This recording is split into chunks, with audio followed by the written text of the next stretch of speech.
혹시 아침에 침대에서 일어나 젖발을 내디딜 때 발바닥이 찌릿하며 눈물이 핀 돌 만큼 아픈 적 있으신가요?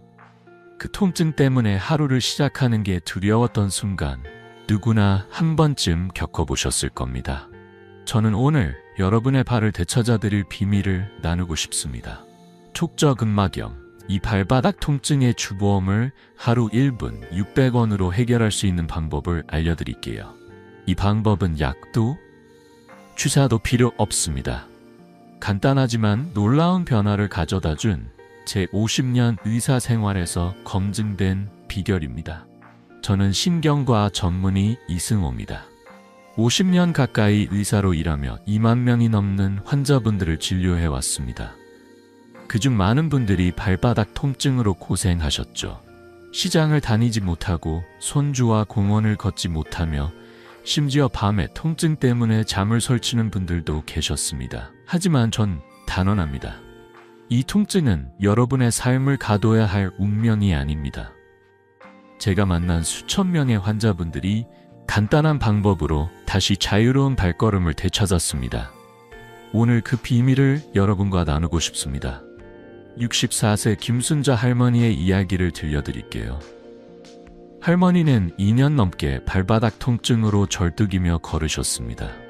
아침마다 발 뒤꿈치가 찌릿해서 침대에서 내려오는 게 두려웠죠. 시장에 가서 손수장을 보고 절에 올라 기도를 드리던 일상이 멀어졌습니다.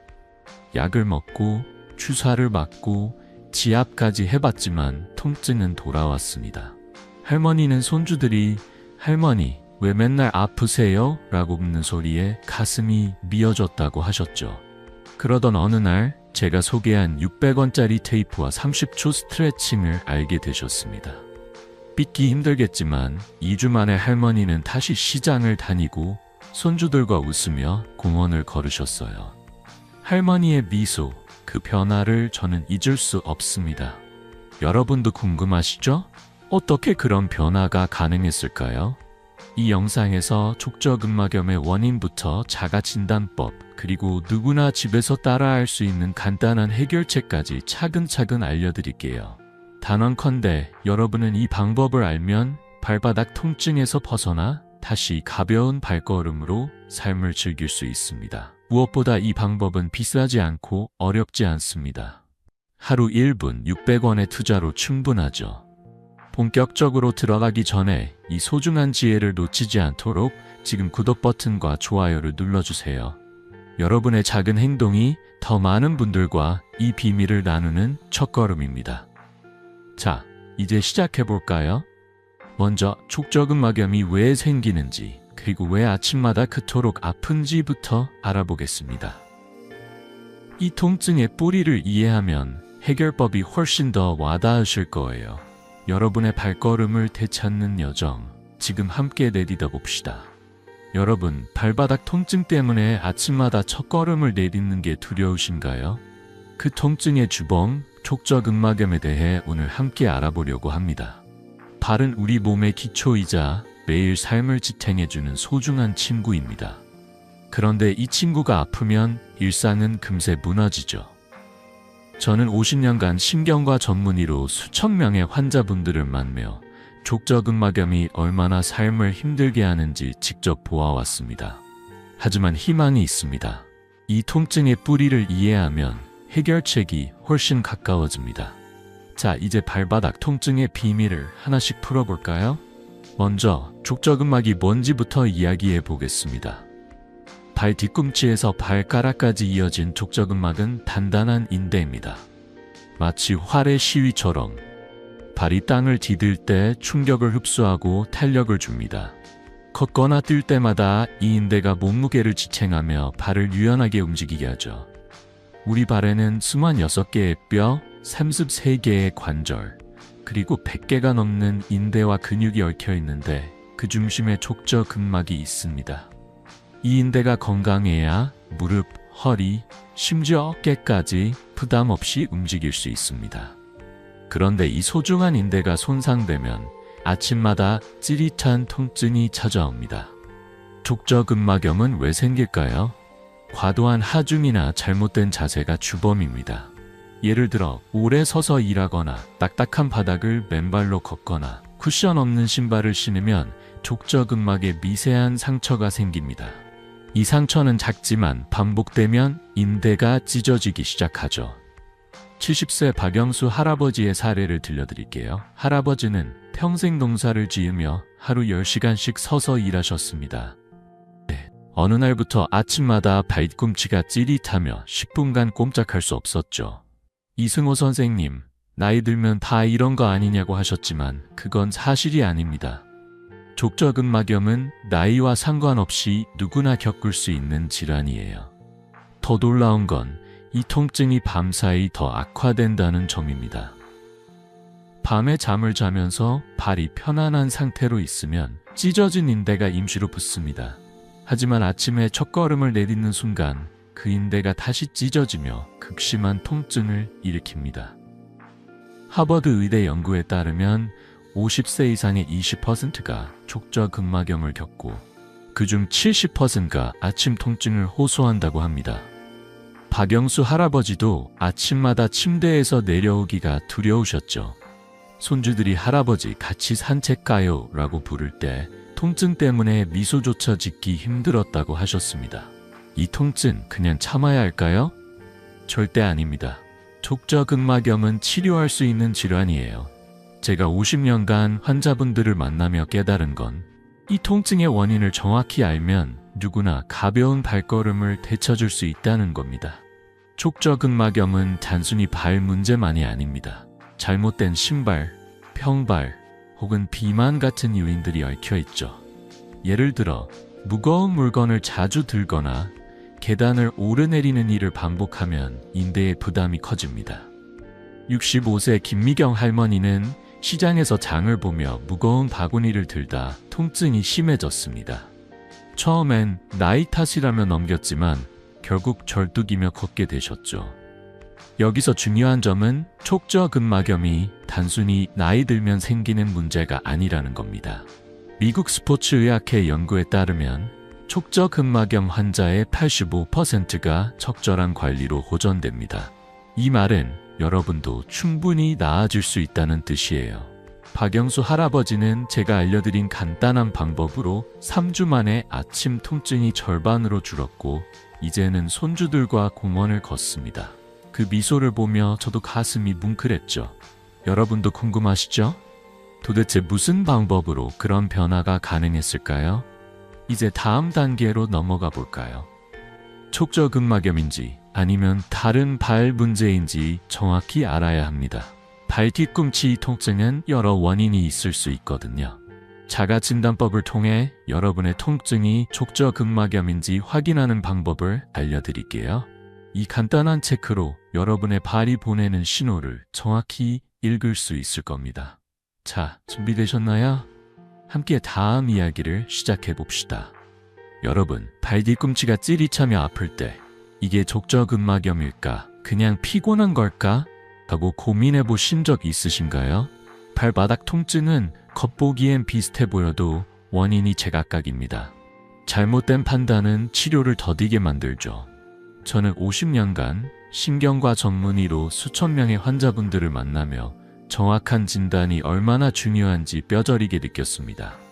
오늘은 여러분의 통증이 족저근막염인지 아니면 다른 문제인지 구분하는 방법을 알려드릴게요.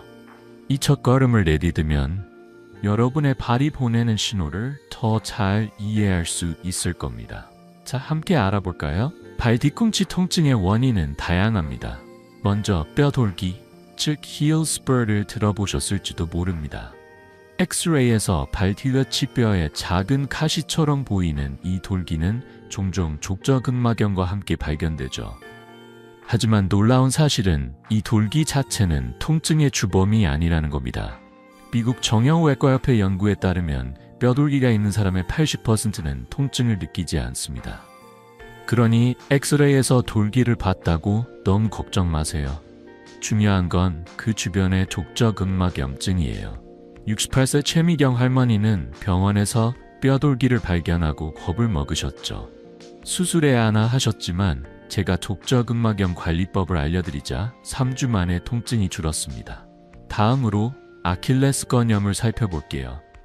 이건 종아리 뒤쪽, 발 뒤꿈치 바로 위가 뻣뻣하고 아플 때 의심해야 합니다.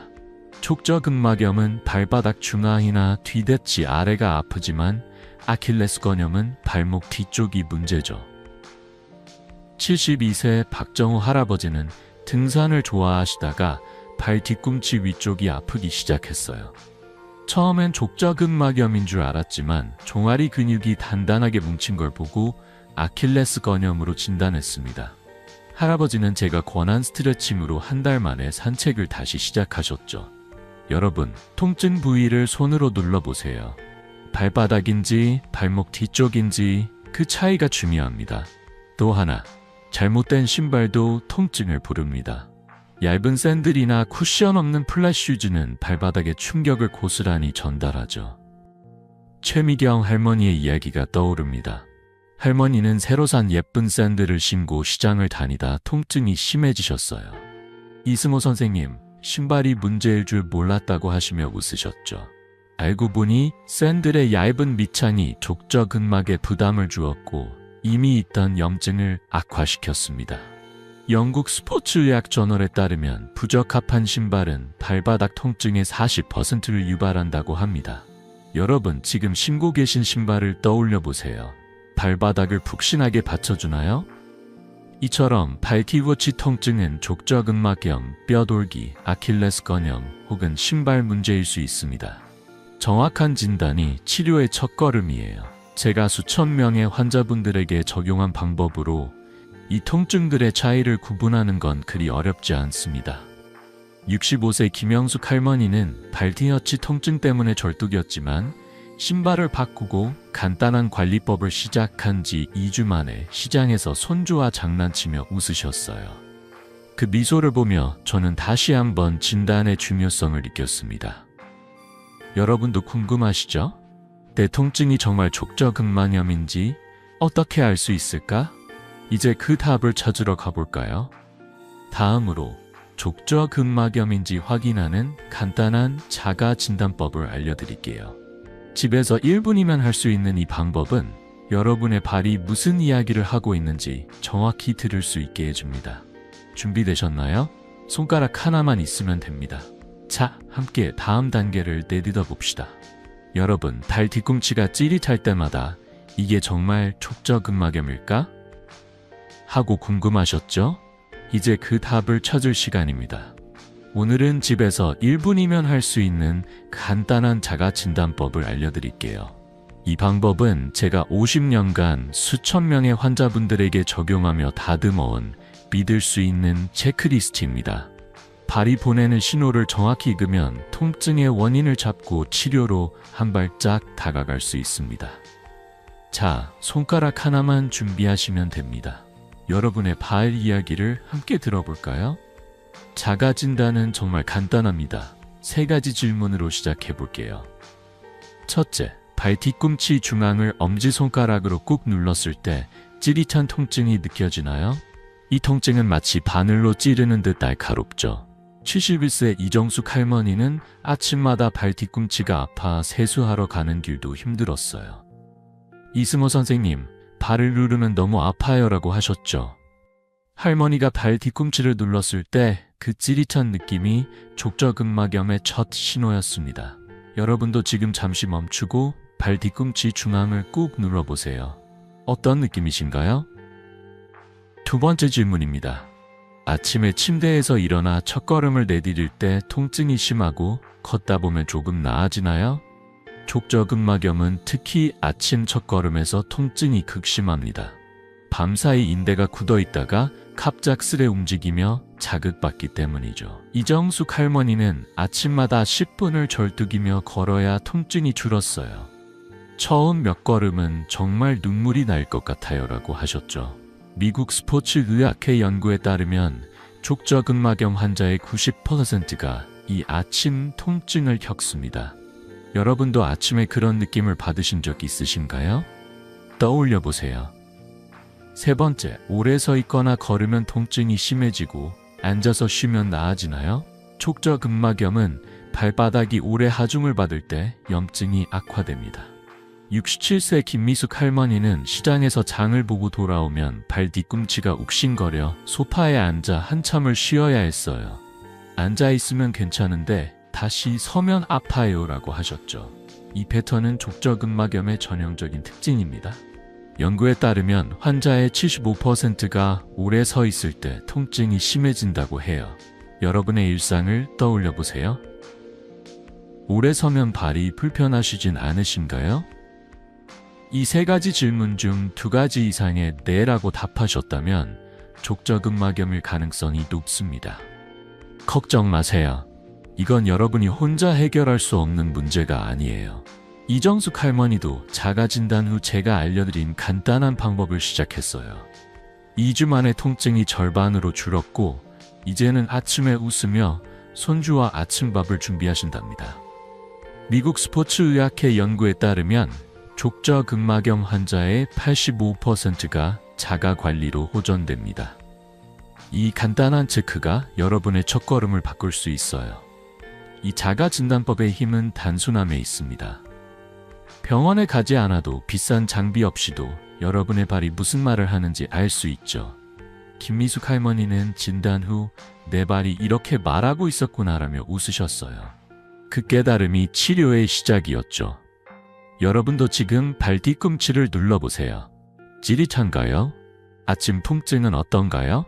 댓글로 결과를 알려주시면 저와 함께 다음 단계를 준비할 수 있어요. 이 작은 행동이 여러분의 발을 되찾는 첫걸음입니다.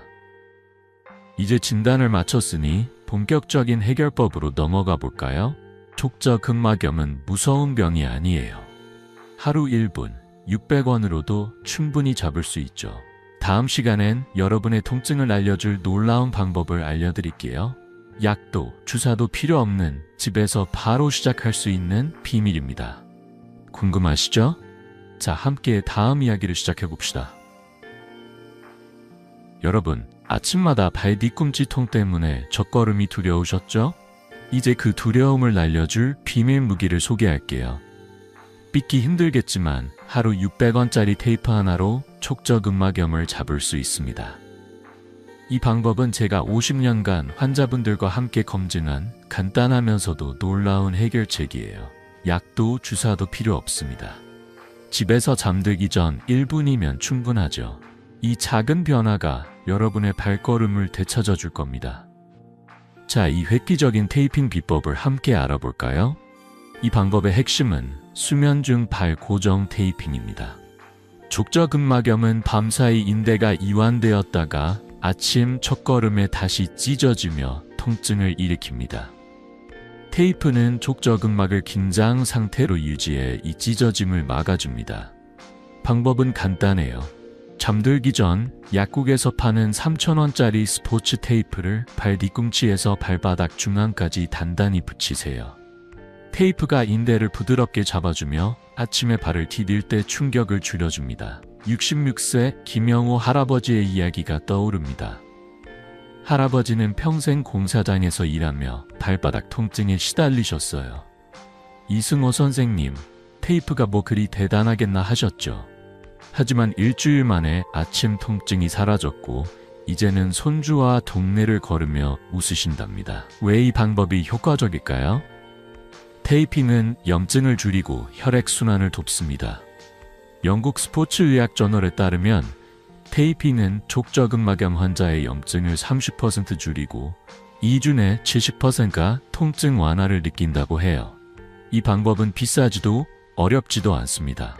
3,000원짜리 테이프 한 롤이면 5회 분량, 즉 하루 600원으로 충분하죠. 69세 박미경 할머니도 이 방법을 시작했어요. 할머니는 시장에서 장을 볼 때마다 절뚝였지만 테이핑을 시작한 지 10일 만에 발이 가벼워졌다며 웃으셨어요. 손주가 할머니, 요즘 빨리 걷는다 고 할 정도였죠. 테이핑을 처음 시도하면 어색할 수 있어요. 테이프가 피부에 달라붙는 느낌이 낯설고 잠을 자다 떼어질까 걱정될 수도 있죠. 김영호 할아버지도 처음 사흘은 이게 잘 붙어있나 하시며 불편해하셨어요. 하지만 팁을 드릴게요. 테이프를 붙이기 전 발을 깨끗이 씻고 완전히 말리세요. 그리고 발을 살짝 위로 구부린 상태에서 붙이면 더 단단히 고정됩니다. 8시간 이상 붙이고 아침에 떼어내면 됩니다. 이 작은 불편함이 통증 없는 아침을 가져다 줄 거예요. 연구에 따르면 꾸준히 2주 테이핑한 환자의 80%가 통증 감소를 느낍니다. 이 방법의 가장 큰 장점은 누구나 할 수 있다는 거예요. 비싼 장비도 병원 방문도 필요 없습니다. 약국에서 테이프 한 롤만 사면 준비 끝이죠. 박미경 할머니는 이렇게 쉬운 방법이 왜 이제야 알려졌나 하시며 저에게 감사 인사를 전하셨어요. 할머니는 이제 시장에서 손수장을 보고 손주와 공기놀이를 하며 웃으십니다.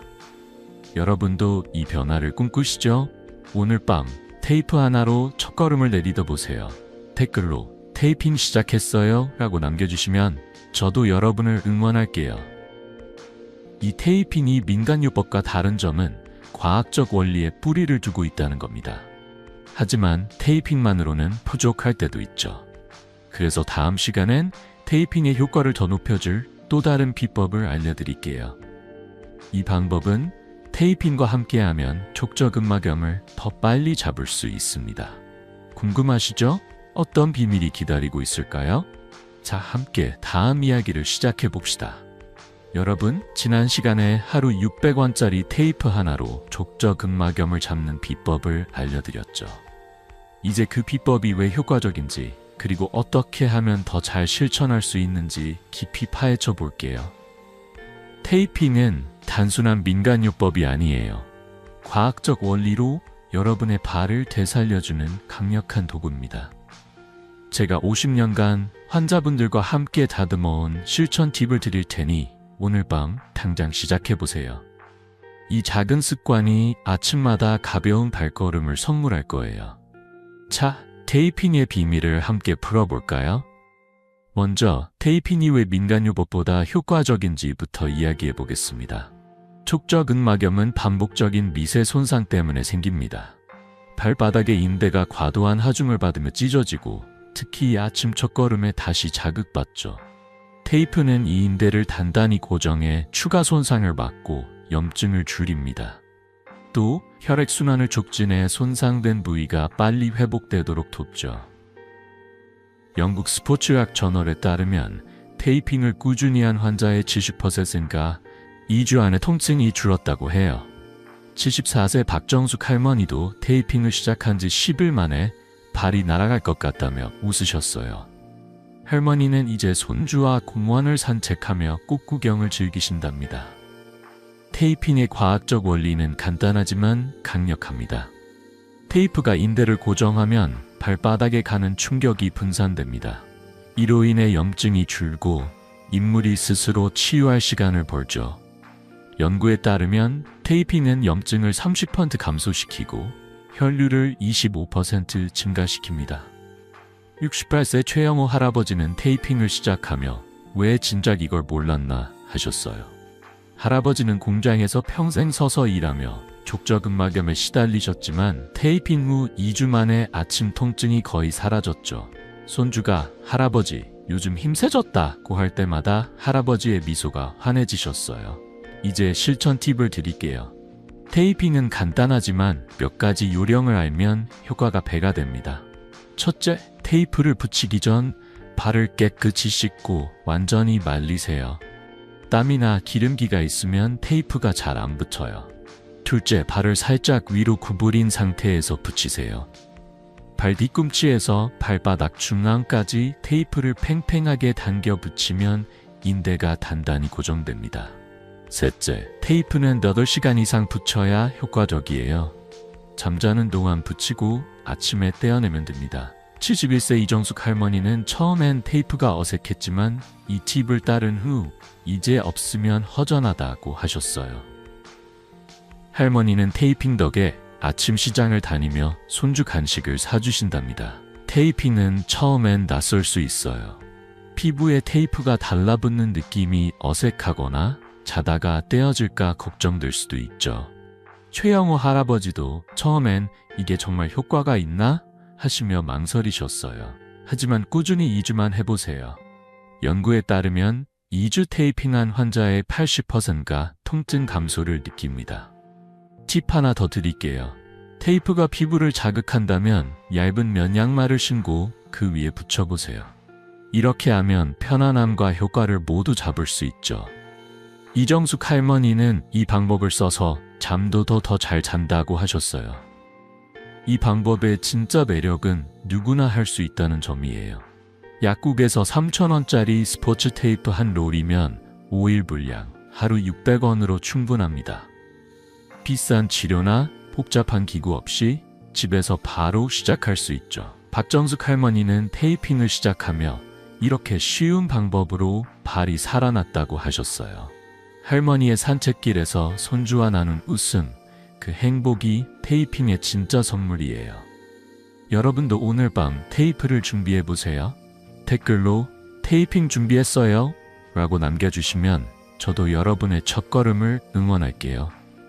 테이핑은 강력한 시작이지만 더 빠른 회복을 원한다면 한 가지 비법이 더 필요합니다. 다음 시간엔 테이핑의 효과를 더 높여줄 또 다른 방법을 알려드릴게요. 이 비법은 여러분의 발을 한층 더 가볍게 만들어줄 거예요. 궁금하시죠? 어떤 도구가 기다리고 있을까요? 자, 함께 다음 이야기를 시작해봅시다. 여러분, 테이핑으로 족저근막염을 잡는 첫걸음을 내디뎠죠? 이제 한 단계 더 나아가 발바닥 통증을 날려줄 두 번째 비법을 소개할게요. 바로 30초 볼펜 마사지입니다. 집에 굴러다니는 볼펜 하나면 충분한 이 방법은 간단하지만 놀라운 효과를 가져다 줍니다. 제가 50년간 환자분들과 함께 확인한 이 비법은 염증을 줄이고 발을 되살리는 강력한 도구예요. 아침 저녁 30초면 삶이 달라질 수 있습니다. 자, 이 작은 습관의 비밀을 함께 풀어볼까요? 볼펜 마사지는 족저근막염의 염증을 직접 공략하는 방법입니다. 발 뒤꿈치 통증 부위를 볼펜 끝으로 천천히 균일하게 문지르면 염증 세포가 줄고 혈액순환이 좋아집니다. 이 마사지는 굳은 인대를 부드럽게 풀어주며 손상된 부위가 치유할 시간을 벌어줍니다. 69세 이민호 할아버지의 이야기가 떠오릅니다. 할아버지는 매일 아침 발 뒤꿈치 통증 때문에 절뚝이며 화장실로 가셨죠. 이승호 선생님 볼펜으로 뭘 어쩌란 거냐 하시며 웃으셨지만 3주 동안 아침, 저녁 30초 마사지를 하신 후 통증이 반으로 줄었어요. 이제 할아버지는 손주와 공원에서 자전거를 타며 웃으신답니다. 왜 이 마사지가 효과적일까요? 연구에 따르면 국소 마사지는 염증을 25% 줄이고 혈류를 20% 증가시킵니다. 족저근막염은 반복적인 자극으로 염증이 쌓이는 병이에요. 볼펜 마사지는 그 염증을 흩어주고 혈액이 손상된 인대에 영양을 공급하도록 돕죠. 72세 김영자 할머니도 이 방법을 사랑하셨어요. 할머니는 저녁마다 TV를 보며 볼펜으로 발 뒤꿈치를 문질렀어요. 2주 만에 발이 따뜻해지고 통증이 덜하다며 기뻐하셨죠. 손주가 할머니 요즘 안 아프시지? 라고 물을 때 할머니의 미소가 정말 환했어요. 마사지 방법은 간단해요. 볼펜 끝, 잉크 안 나오는 쪽으로 발 뒤꿈치 통증 부위를 부드럽게 원을 그리며 문지르세요. 너무 세게 누르면 오히려 자극이 될 수 있으니 살짝 아플 정도로만 하세요. 하루 2번, 아침 세수 후와 저녁 샤워 후가 최적이에요. 30초면 충분합니다. 볼펜 대신 테니스 공이나 작은 마사지 볼도 좋아요. 이민호 할아버지는 테니스 공을 써서 마사지하는 재미가 생겼다고 하셨어요. 연구에 따르면 꾸준히 3주 마사지한 환자의 75%가 통증 감소를 느낍니다. 여러분, 지금 책상 위 볼펜을 꺼내 30초만 문질러 보세요. 어떤 느낌이신가요? 처음엔 마사지가 어색할 수 있어요. 이렇게 짧게 해서 효과가 있을까 하실 수도 있죠. 김영자 할머니도 처음엔 30초가 뭐 그리 대단하겠나 하셨어요. 하지만 팁을 드릴게요.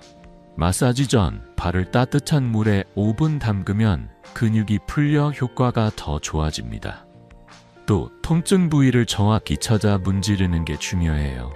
발 뒤꿈치 중앙 찌릿한 그 지점을 집중적으로 다뤄보세요. 이정숙 할머니는 이 팁을 따라 마사지 1주 만에 발이 가벼워졌다고 하셨어요. 할머니는 이제 아침 시장에서 손주와 장난치며 웃으신답니다. 이 방법의 매력은 단순함과 접근성에 있어요. 비싼 마사지 기계나 전문가의 손길 없이 누구나 집에서 할 수 있죠. 볼펜 하나 혹은 테니스 공이면 준비 끝입니다.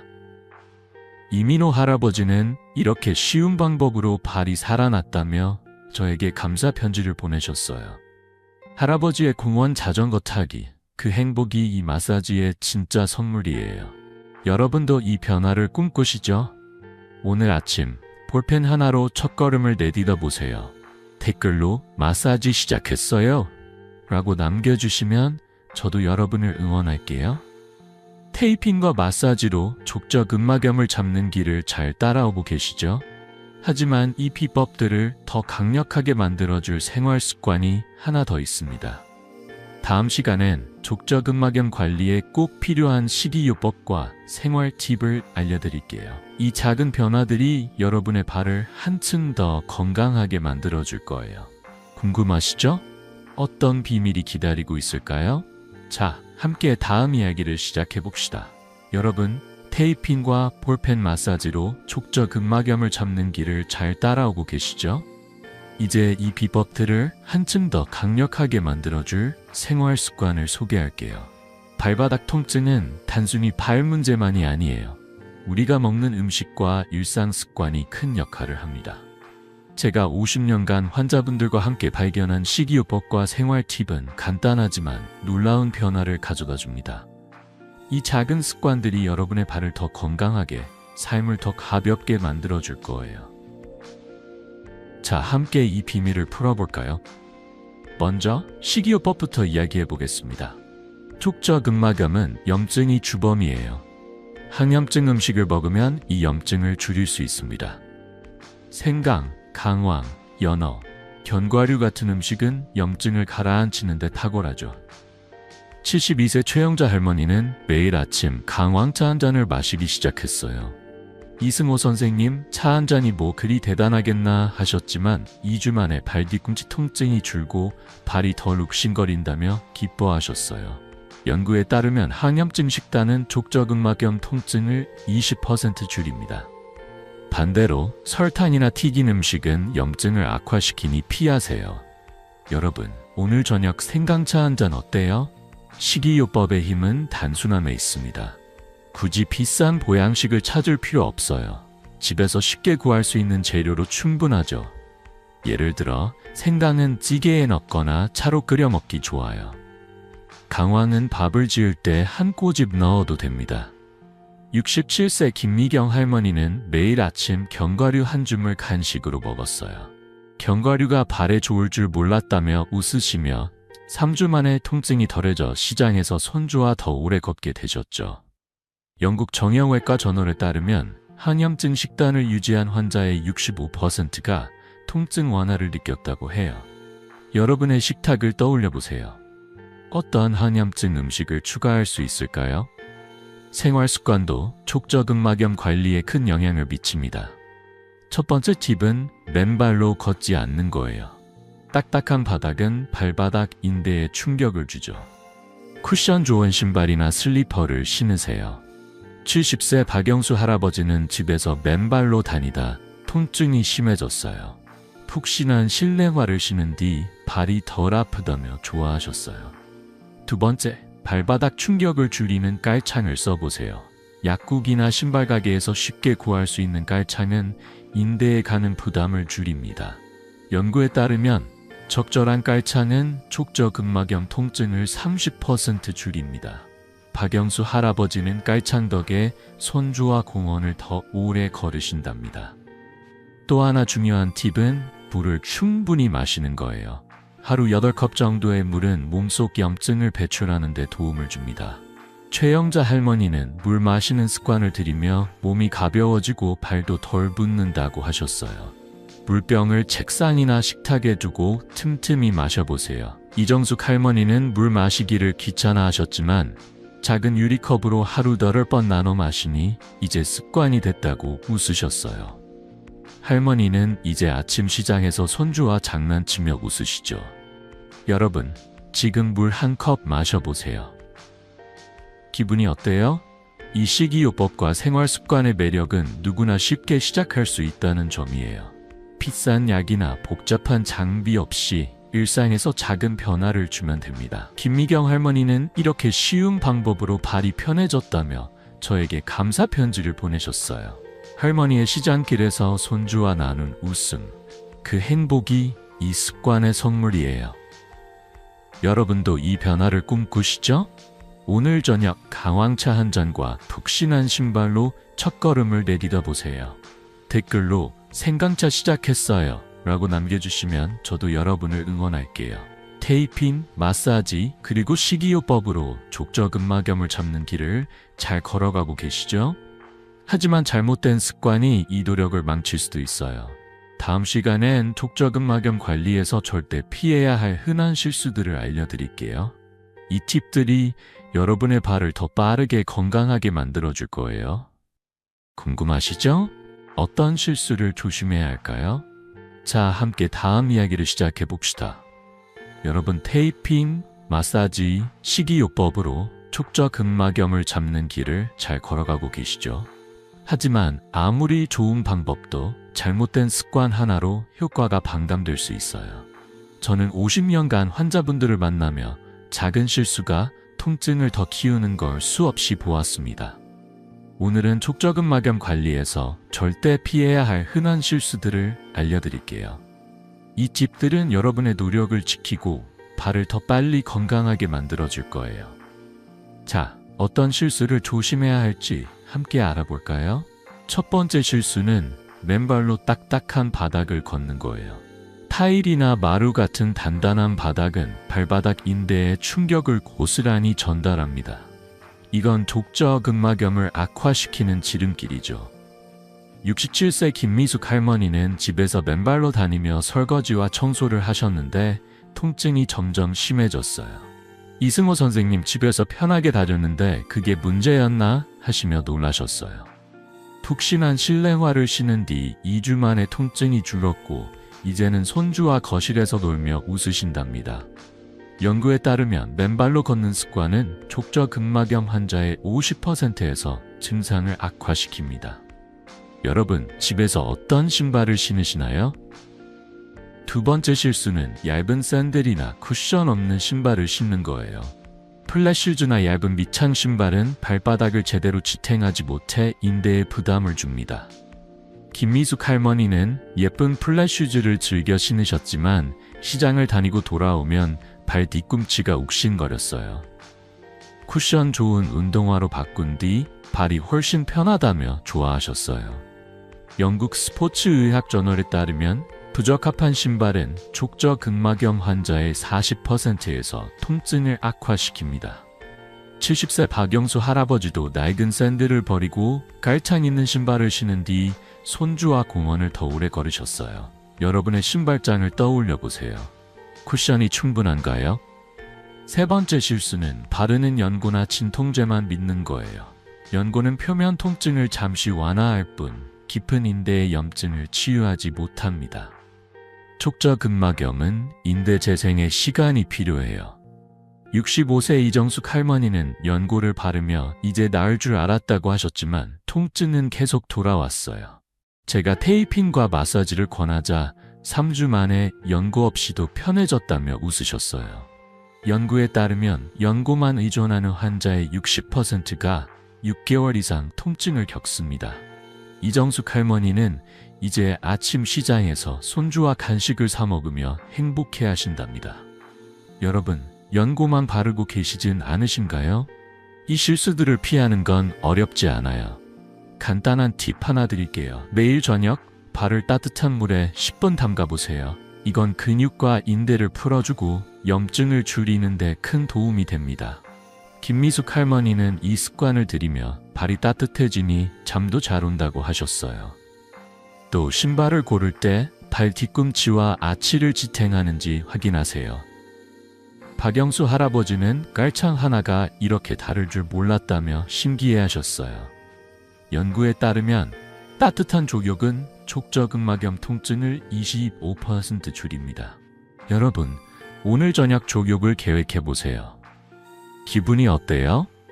이 팁들의 매력은 누구나 쉽게 실천할 수 있다는 점이에요. 비싼 장비나 복잡한 방법 없이 일상에서 작은 주의를 기울이면 됩니다. 이정숙 할머니는 이렇게 쉬운 걸 왜 몰랐나라며 저에게 감사 편지를 보내셨어요. 할머니의 시장길에서 손주와 나눈 웃음, 그 행복이 이 습관의 선물이에요. 여러분도 이 변화를 꿈꾸시죠? 지금 신발장을 점검하고 댓글로 쿠션 신발 준비했어요 라고 남겨주세요. 저도 여러분의 건강한 발걸음을 응원할게요. 테이핑, 마사지, 식이요법, 그리고 올바른 습관으로 족저근막염을 잡는 길을 잘 걸어가고 계십니다. 하지만 통증이 계속된다면 병원 치료를 고려해야 할 때도 있죠. 다음 시간엔 족저근막염이 나아지지 않을 때 필요한 고급 치료법을 알려드릴게요. 이 정보가 여러분의 발을 완전히 되찾아 줄 거예요. 궁금하시죠? 어떤 치료가 기다리고 있을까요? 자, 함께 다음 이야기를 시작해 봅시다. 여러분, 테이핑, 마사지, 식이요법, 올바른 습관으로 족저근막염을 잘 관리해 오셨죠? 하지만 가끔은 자가 관리만으로 통증이 잡히지 않을 때가 있습니다. 저는 50년간 환자분들을 만나며 병원 치료가 필요한 순간을 많이 보아왔습니다. 오늘은 족저근막염이 나아지지 않을 때 고려해야 할 고급 치료법들을 알려드릴게요. 이 정보는 여러분의 발을 완전히 되찾는 마지막 열쇠가 될 거예요. 병원 문턱이 높게 느껴지더라도 희망이 있다는 걸 잊지 마세요. 자, 어떤 치료법이 기다리고 있는지 함께 알아볼까요? 첫 번째로 발 구조 이상을 교정하는 방법을 이야기해 보겠습니다. 평발이나 높은 아치 같은 발 구조 문제는 족저근막염을 악화시킬 수 있어요. 이런 경우 교정 깔창이 큰 도움이 됩니다. 깔창은 발의 아치를 지탱해 인대에 가는 부담을 줄여줍니다. 73세 최영자 할머니는 평발 때문에 발 뒤꿈치 통증이 심했어요.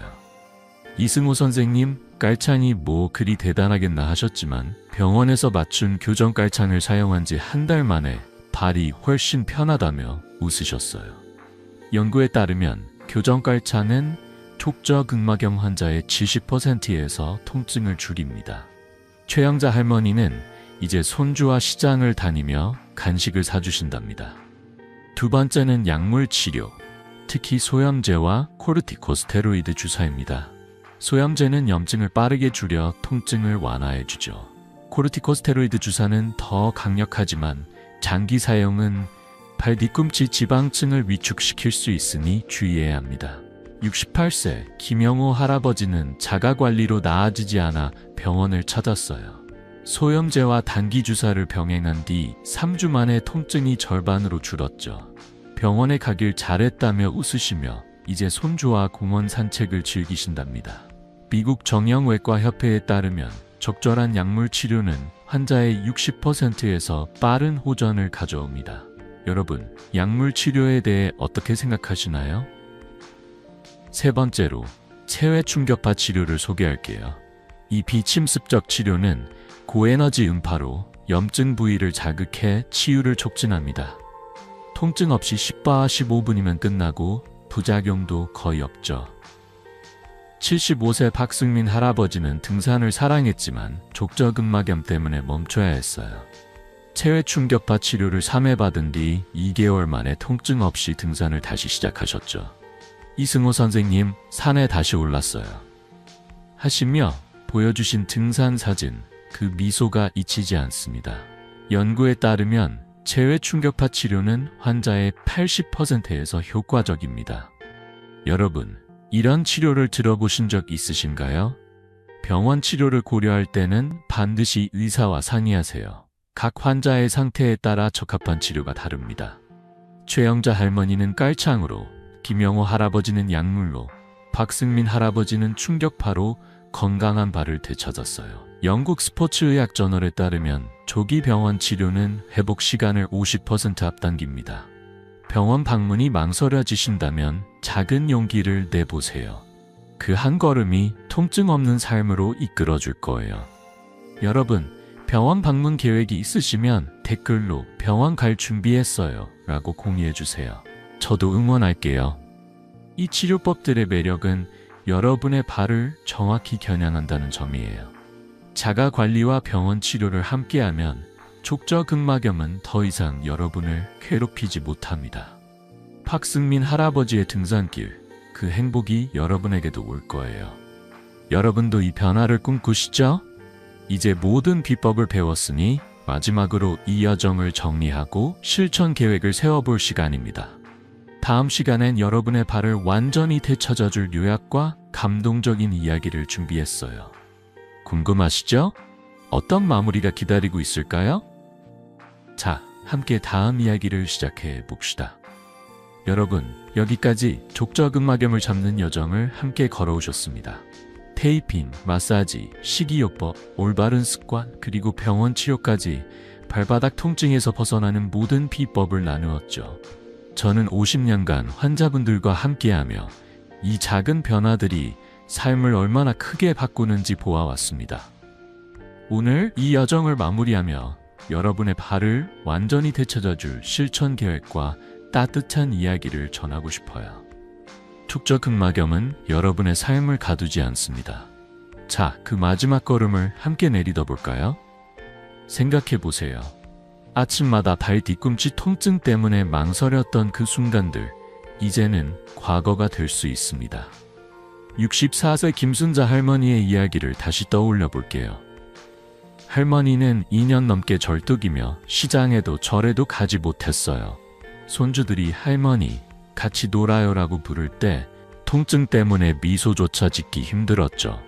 하지만 하루 600원짜리 테이프와 30초 볼펜 마사지를 시작한 뒤 할머니의 삶이 바뀌었습니다. 2주 만에 다시 시장에서 장을 보고 절에서 기도하며 손주와 웃음을 나누셨어요. 할머니가 보여주신 손주와의 시장 사진, 그 환한 미소가 저에게도 큰 선물이었어요. 여러분도 이런 행복을 꿈꾸시죠? 이 모든 변화의 비결은 꾸준함에 있습니다.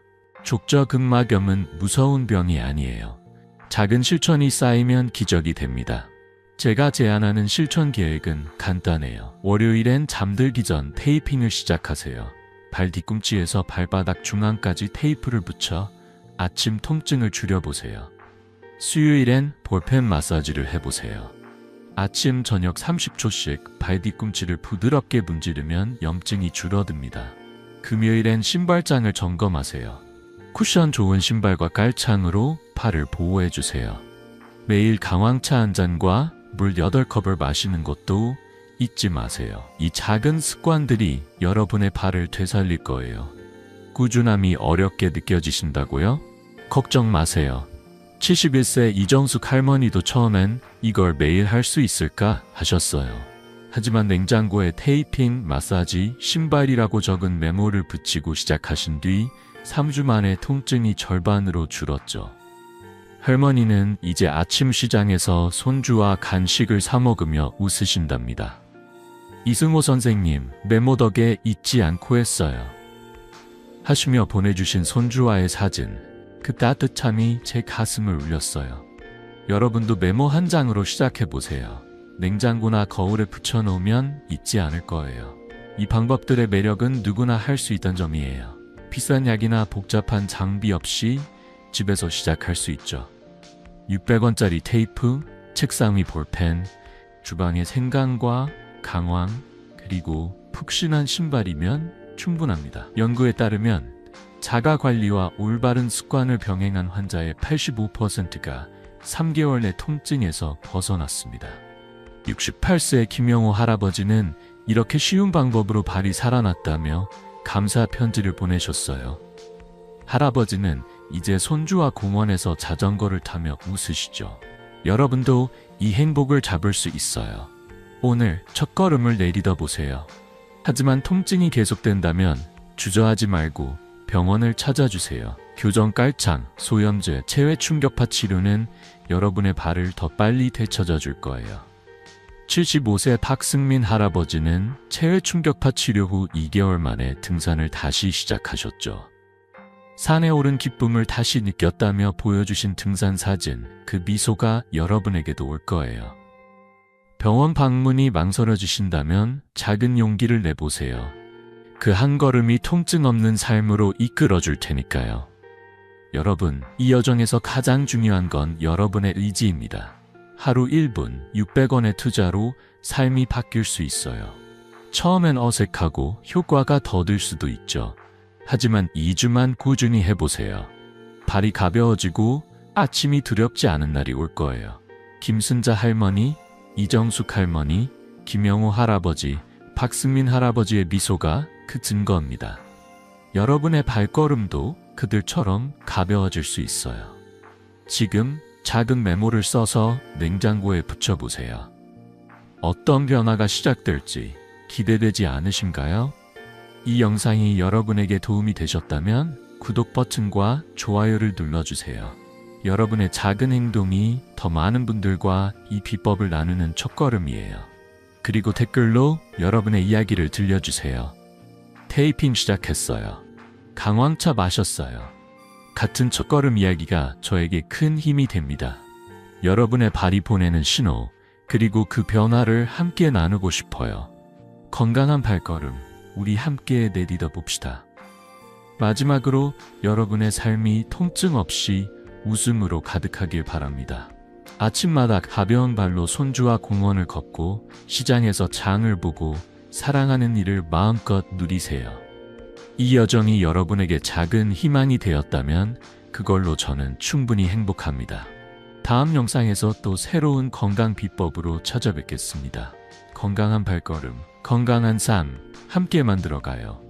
감사합니다.